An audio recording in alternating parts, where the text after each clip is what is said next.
ಈ ಮೇಷ್ಟ್ರು ಪಂಚಾಯತಿ ಕಟ್ಟೆಗೆ ಬರ್ತಾರೆ ಅಂತಂದ್ರೆ ನಮ್ಮ ಊರಿನ ಜನ ಏನು ಮರ್ಯಾದೆ ನಮ್ಮ ಮಾತಿಗೂ ಒಂದು ಬೆಲೆ ಇದೆ. ಯಾವುದೇ ತೀರ್ಮಾನ ಆದ್ರೂ ನನ್ನಿಂದಲೇ. ಮೇಷ್ಟ್ರೆ ಕೆಂದೆಳ್ನೀರು ಬಂದದೆ. ಗಂಡನು ಬಂದವ ಸುಮ್ಮನೆ ನೋಡಿ. ಇವತ್ತು ನ್ಯಾಯ ಅಣ್ಣ ಬನ್ನಿ ಕೂತ್ಕೊಳ್ಳೋಣ. ಒಂದ್ ನಿಮಿಷ ಅಣ್ಣ. ಕೂತ್ ಅಣ್ಣ ಈ ಕಡೆ ಬನ್ನಿ. ಕೂತ್ಕೊಳ್ಳಿ ಅಣ್ಣ. ಹೇಳಿ ಅಣ್ಣ. ಎಲ್ರು ಬಂದಾರಪ್ಪ? ಓ ಎಲ್ರು ಬಂದವ್ರು ನೋಡಿ, ಮಕ್ಕಳು ಮರಿ ಸಹಿತವಾಗಿ. ನೋಡ್ರಪ್ಪ, ಈ ವರ್ಷದ ಜಾತ್ರೆನ ಪ್ರತಿ ವರ್ಷಕ್ಕಿಂತ ಕೂಡ ಅದ್ದೂರಿಯಾಗಿ ಮಾಡ್ಬೇಕು ಅಂತ ನಾವೆಲ್ಲರೂ ತೀರ್ಮಾನ ತಗೊಂಡಿದ್ದೀವಿ. ಆದ್ರಿಂದ ಪ್ರತಿ ಒಂದು ಮನೆಗೂ 500 ರೂಪಾಯಿ ಚಂದ ವಸೂಲಿ ಮಾಡ್ಬೇಕು ಅನ್ಕೊಂಡಿದೀವಿ. ಇದಕ್ಕೆಲ್ಲ ನಿಮ್ಗೆ ಒಪ್ಪಿಗೆ ಇದೆಯಾ? ಒಪ್ಕೊಳ್ಳದೆ ಇನ್ನೇನ್ ಮಾಡ್ತಾರೆ.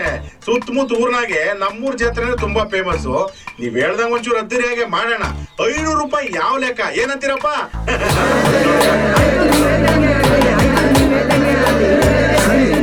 ಹಾಗಾದ್ರೆ ನಿಮ್ ಒಪ್ಪಿಗೆ ಅಂತೆ ಆಗ್ಲಿ.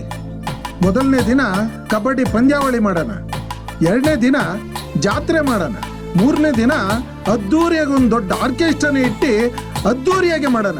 ಏನಂತೀರಾ? ಈ ಸಲಿನೂ ಆರ್ಕೆಸ್ಟ್ರಾನ ಬೇಡ, ಅದ್ಯಾವ್ದೋ ಡ್ಯಾನ್ಸರ್ ಇದೆ ಕರ್ಸಿ ಕುಟ್ಟಿ ಪುಡಿ ಮಾಡ್ಬಿಡಣ. ಅದು ಕುಟ್ಟಿ ಪುಡಿ ಅಲ್ಲ, ಕುಚು ಪುಡಿ. ಇವಾಗ ಹಂಗಂತವ್ರಾ? ಅಣ್ಣ ನೀವ್ ಹೇಳ್ದಂಗ ಏನೋ ಐಟ್ಲು ಆಸೆ ಪಡ್ತವೆ. ಯಾವ್ದಾದ್ರು ಡಾನ್ಸರ್ ಕರ್ಸ್ಬಿಡಿ, ಡಿಫ್ರೆಂಟ್ ಆಗಿರುತ್ತೆ. ಎಲ್ರು ಸೇರಿ ಕುಣ್ದಾಕ್ಬಿಡವ. ಏನಂತೀರಪ್ಪ? ಅಣ್ಣ ಕರ್ಸೋದಾದ್ರೆ ಫಿಲಮಲ್ ಮಾಡೋಣ, ಜಾನು ಅವಳನ್ನೇ ಕರ್ಸ್ಬಿಡಿ. ಕುಲ ನೀವಪ್ಪ 2 ಎಕರೆ ಜಮೀನ್ ಮಾಡಿ ಮುಡ್ಕೊಳ್ಳಲ್ಲ, ಆ ದುಡ್ಡು ಎತ್ಕೊಂಬಾರೋ. ಅವಳೇನವ್ರು ಅವನೇ ಕತ್ಬಿಡುವ. ನಡಿಯಲೋ ನಡಿಯೋ.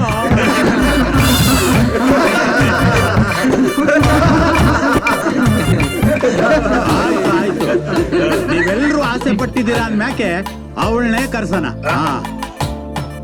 ಎಲ್ಲರಿಗೂ ಒಪ್ಗೆನಪ್ಪ? ಎಲ್ಲ ಒಪ್ಕೊಂಡ್ಬಿಟ್ಟವ್ರಣ್ಣ. ಸರಿ ಆಯ್ತು, ಹಂಗೆ ಆಗ್ಲಿ. ಆಯ್ತು ಸರಿ, ಎಲ್ಲ ಮುಗಿತಲ್ಲ, ನಡೀರಿ. ಆಯ್ತು, ದಯವಿಟ್ಟು ತಾವು ಇನ್ನು ಹೊರಡ್ಬೋದು.